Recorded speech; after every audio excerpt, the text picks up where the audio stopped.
Eso es, da igual. Voy a aprovechar que voy a tener que hacer otro cartucho de grabación para leer lo que dicen sus observaciones a Juan de Mariana. También se parecía un poco ambos... Bueno, mejor un poco antes. Vamos a ver. Y aunque pudiera... bueno.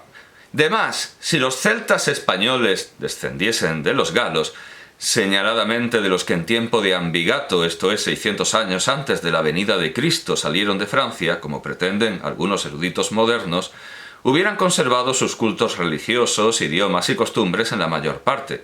Por estas señales investigaron los antiguos los orígenes de las naciones, y por las mismas infieren los modernos la naturaleza de muchas gentes tártaras, las cuales, por falta de comunicación y comercio con otras, mantienen por largos siglos los estilos, lenguaje y tradiciones que han recibido de sus ascendientes.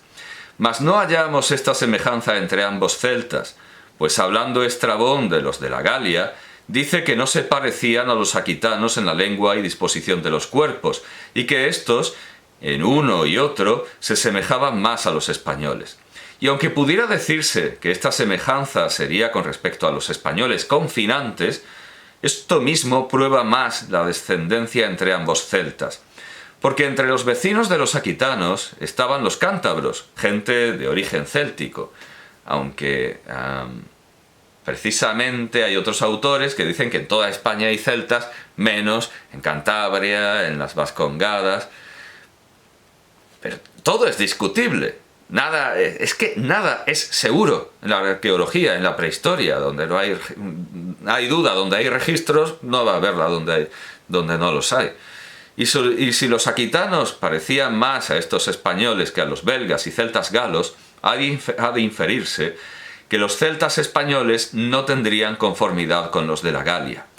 Polibio da bastantemente a entender la variedad de idiomas entre unos y otros celtas, porque cuenta que para sosegar cierta sedición que se había movido entre los celtas, iberos, lígures, baleares y africanos. Pero aquí también tenemos un problema con los lígures, porque también, y aquí de manera casi segura, hay homofonía. Hay un homófono y no tiene nada que ver los ligures de Italia con los nuestros. Baleares y africanos, pero por homofonía, pero claro, siempre puede ser que no. Y africanos que servían en el ejército de Cartago, era menester 4 o 5 hombres inteligentes en todas estas lenguas, y añade que un celta llamado Autarito, y por cierto, hablando de celtas, y esto, me acuerdo de que creo que es Galmés de Fuentes el que dice que Andújar viene de Andush, que era para él pues un señor celta que dio nombre al pueblo. O sea, se puede decir de todo y se ha dicho de todo. Y el criterio de autoridad no basta para convencer, pero desde luego que un anónimo que venga con criterio de autoridad no cabe, no ha lugar. Volvamos a este celta que no es Andush, ese hipotético Andush, sino Autarito. Un celta llamado Autarito les habló en púnico, le entendieron y se sosegaron. Una gran parte de los españoles que estaban al suelo... Pero vemos, un celta que habla púnico, o sea, que nadie se flipe con análisis genético, porque ni un análisis genético, ni un estilo de alfarería, ni un objeto, nada de eso nos dice ninguna verdad sólida y definitiva sobre lo que pasó allí. Vamos, es como si esta habitación, es como si de esta habitación desaparece todo para la posteridad y solo queda esto, un paquete de pañuelos. ¿Qué van a decir los arqueólogos? ¿Qué fábula se van a inventar? ¿Qué historia que no desmerece a la de los alienígenas ancestrales se van a sacar a base de esto, de lo que aquí se hacía? A los arqueólogos les hace falta modestia como una comida caliente. Aquí tenemos un celta que habla púnico. Una gran parte de los españoles que estaban al sueldo de Cartago eran celtíberos y sin embargo no entendían a los franceses ni estos a los celtíberos. Luego, aunque la lengua céltica hispana o celtibérica fuese dialecto de la... Luego, aunque la lengua céltica hispana o celtibérica fuese dialecto de la céltica primitiva, estaba tan alterada que la desconocían ya los celtas galos, cuya lengua tenía un mismo origen. Para tanta variación y para la formación de dos dialectos en gentes sin trato ni comercio con otras naciones se necesitan muchos siglos. Y no me parecen suficientes 338 años que únicamente mediarían desde fines del reinado de Tarquinio Prisco en Roma, en que pudo ser la transmigración de los celtas conforme al sistema de los que fijan la época en tiempo de Ambigato, hasta el de 514, en que acaeció el alboroto y motín de los extranjeros que refiere Polibio. También se parecían poco ambos celtas en la creencia y ejercicios de religión. Los galos daban en supersticiosos, adoraban muchas deidades, tenían varios ministros para el culto con los nombres de druides, bardos y vates, sacrificaban víctimas humanas, tenían bosques consagrados en honor de sus númenes, ritos, creo que es una errata, ritos y solemnidades establecidas para las adoraciones y sacrificios. Los celtíberos, por el contrario, parecían ateístas. Y aquí hay que decir que a Menéndez Pelayo en su Historia de los heterodoxos españoles propone que sean panteístas, o refiere el juicio más de su tiempo de que eran panteístas. Y, por cierto, hay que decir que esto de ateísta léxicamente es una innovación. En tiempo del padre Mariana se diría ateo. La Real Academia, en sus primeros diccionarios, dicen de la palabra ateo que es como se decía antes ateísta. Durante el siglo XVIII, durante el siglo XIX, era más normal decir ateísta y ahora hemos recuperado ateo. Bueno, los celtíberos, por el contrario, parecían ateístas, señaladamente los montañeses. No tenían sacerdotes, templos ni bosques sagrados, ningún culto ni aparato en los días festivos. Sus solemnidades se reducían a pasar bailando la noche del lleno de la luna con sus familias delante de las puertas de sus casas en obsequio de un dios sin nombre. ¿Acaso los célticos de la Andalucía serían más supersticiosos? Porque Plinio indica que en los ejercicios religiosos variaban de sus vecinos, los turdetanos. Pero estos celtas eran originarios de la Lusitania, cuya nación era la más supersticiosa y agorera de España, como lo advierten los escritores, y se colige por los monumentos que se han encontrado en esta provincia, dedicados a varios númenes de terminación bárbara y desconocida. La misma variedad se encuentra en las armas de que se valían ambas naciones en los combates. Las de los españoles eran espadas con que herían de punta y corte. Las de los franceses eran como unos sables que herían de cuchillada. El escudo peculiar de los españoles era la quetra, o cetra, o broquel pequeño forrado de cobre, el cual dio a la infantería española el distintivo de quetrata, de cetrada.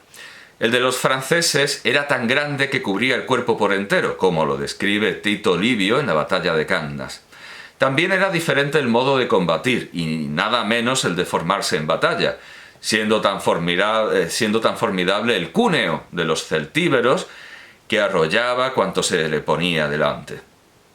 Tal desemejanza entre los celtas españoles y franceses en tiempos en que la barbarie de los... Claro, el cúneo era una cuña.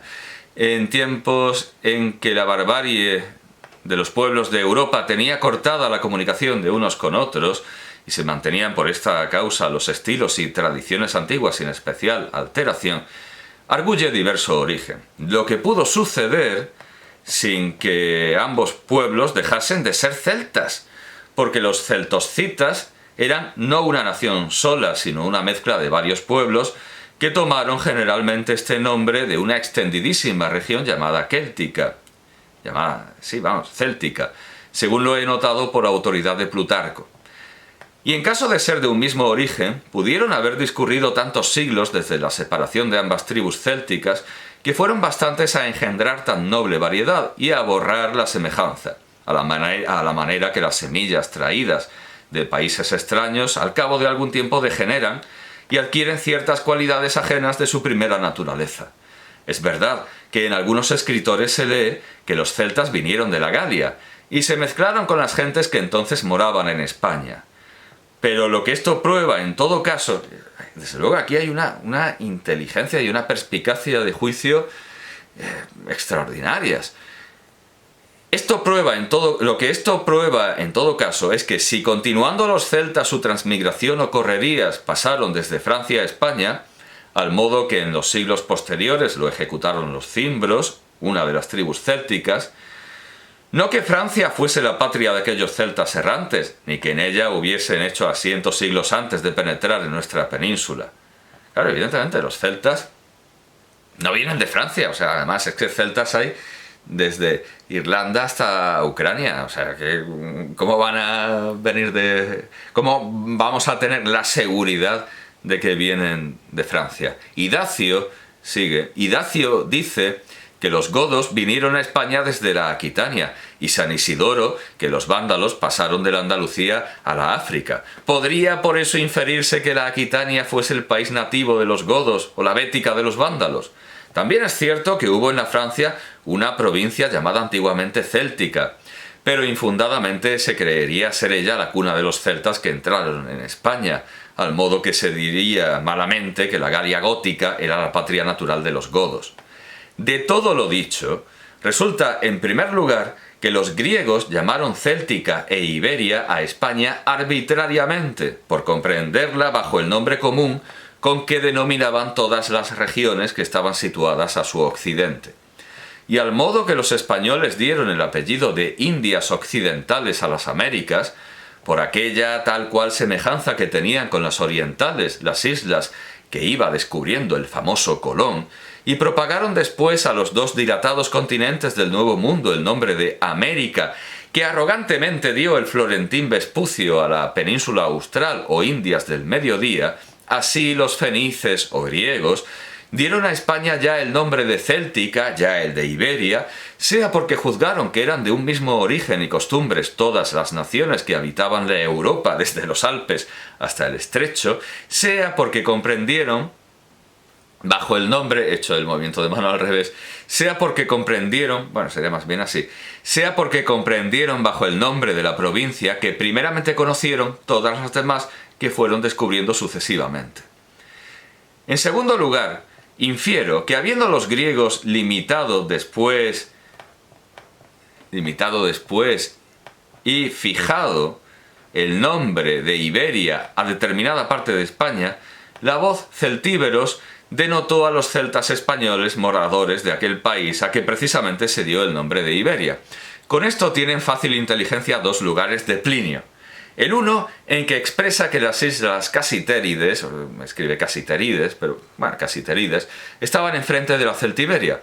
Esto es, enfrente del promontorio céltico poblado por los celtas de la parte de España nombrada Iberia. El otro, en que escribe que los célticos de la Andalucía, que es el problema del que nos estamos ocupando, los célticos de la Andalucía eran originarios de los celtíberos de la Lusitania, a saber, de los celtas de la Iberia que pasaron a establecerse en la Lusitania, porque en ambos lugares siguió Plinio la geografía y nomenclatura de los antiguos griegos, dando el título de Iberia no a toda España, sino a la parte a que los griegos aplicaron esta denominación. Así vemos que Herodoto distinguió la Iberia de Tarteso, y Polibio dijo que la España conocida en su tiempo se nombraba Iberia solamente, porque las demás partes habitadas de numerosas naciones bárbaras aún no tenían nombres propios.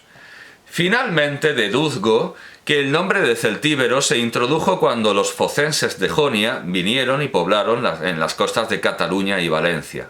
Prueba de ello es que, según Estrabón, los griegos llamaron celtas a todas las naciones de Francia, o por la nombradía de esta nación o por conformarse con el estilo de los focenses, que incluían a todas ellas bajo una denominación común. Sería algo muy parecido, anoto, a lo que hacen los árabes, llamando francos, frange, y frange a todos los europeos, o llamándolos incluso llamando a un europeo Rumí, de Roma, y llamando a Constantinopla Roma, etc. Todo esto siempre ha pasado a lo largo de la historia, y es un follón, y hay que tenerlo en cuenta, siempre. Porque unas veces es lo que parece y otras no, y otras parece que no es lo que es y sí es lo que es. Lo cual es muy... eso es. Lo cual es muy verosímil, porque al mismo tiempo, o poco después que los focenses echaron los cimientos de su célebre colonia Marsella, se hicieron famosos los celtas del océano con la invasión de la Germania e Italia. Habiendo pasado posteriormente los focenses de Marsella a nuestras costas y fundado en ellas a Empurias y Denia, hallaron y acaso entablaron comercio con una nación numerosa. O sea, todo es acaso, o sea, así es como hay que hablar. Con una nación numerosa que ella misma decía ser céltica, y para distinguirla de la otra que ellos nombraban celta en la Galia, le pondrían el aditamento de ibérica.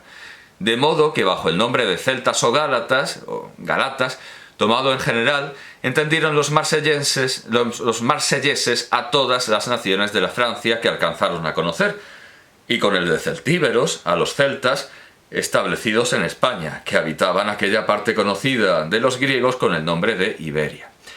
Pasemos ya a los iberos, que Plinio, por autoridad de Varrón, quiere sean otros de los extranjeros que poblaron en España. El escritor romano no señala su origen, y algunos se le dan en la Georgia o la Iberia asiática, lo cual es algo que sigue estando de actualidad porque la hipótesis vasco-iberista no ha muerto y se relaciona tanto el euskera con el ibérico con las lenguas del Cáucaso. O sea, lo que se dudaba y lo que se presentaba como hipótesis en el siglo XIX sigue siendo una hipótesis y una posibilidad en el siglo XXI. O sea, sí que hay palabras euscáricas que parecen estar entroncadas o emparentadas con las lenguas. Vamos, el caso clásico de geri, trigo, incluso. Sí, trigo, básicamente, grano. Esta nación habitaba las faldas del Cáucaso, el cual se comunicaba, como se ha dicho, con los montes rifeos. Y así como los celtas los pasaron para venir a España, no parece inverosímil hubiesen ejecutado lo mismo los iberos antes o después de los celtas, respecto de que cierta nación llamada Ibera dio su nombre a todo el continente que se dilata desde el desde el Rodaune o Vístula hasta el extremo de Europa. Homofonía siempre, pero como para esta conjetura no hay otra prueba que una consecuencia o deducción de los testimonios que he producido antes en confirmación de la Iberia europea, el lector le dará el grado de probabilidad que merezca. Y luego viene el problema de los ligures de España, que es otro caso de homofonía. Festo Avieno colocó en España los ligios o ligures, a los cuales se refiere a haber vencido y desalojado los celtas. Plinio dice que entre los pueblos oretanos había unos que se llamaban germanos. Mela, o sea, aquí de todo, todos con todos. Mela hace mención del promontorio Cítico situado en Galicia. Por estos testimonios, aseguran algunos que estos pueblos hayan concurrido a la población de nuestra península. Pero, como los eruditos les dan diferentes interpretaciones y lecciones variantes, en cuyo examen se ha de gastar mucho tiempo y papel, sin especial adelantamiento de nuestras antigüedades, suspendo tratar de ello. Es que aún seguimos hablando de estas cosas y aún no hay nada convincente, y paso a hablar de otras naciones más nombradas en nuestras historias. Me parece brillantísimo, y todo lo contrario al cuñadismo clásico de los arqueólogos que vemos no solo hoy día, sino también en el pasado, como este Machuca, este Puños Machuca, o como era el seudónimo del macarra arqueológico Porras Machuca. Bueno, pues esos Porras Machuca no faltan, por desgracia, en nuestro siglo XXI, y siguen faltando razones convincentes como para poder ahí sacarse la chorra, es decir, no tenéis ni... Como hablan la mayoría de los arqueólogos, y dan lecciones de lo que no saben, un poco como los físicos teóricos, que también llegan y se ponen a hablar de las supercuerdas como si existieran, ese tipo de desgracias intelectuales. Bueno, en fin, di no al cuñadismo, campaña contra los cuñados en las ciencias y desde luego contra los malos modales. Sí o qué, ¿verdad? Sí o qué. En fin, merezcámonos un poco ese nombre de intelectuales que nos dan, o merezcámonos, aunque solo sea eso, el llevar zapatos y ropa. Comportémonos como caballeros.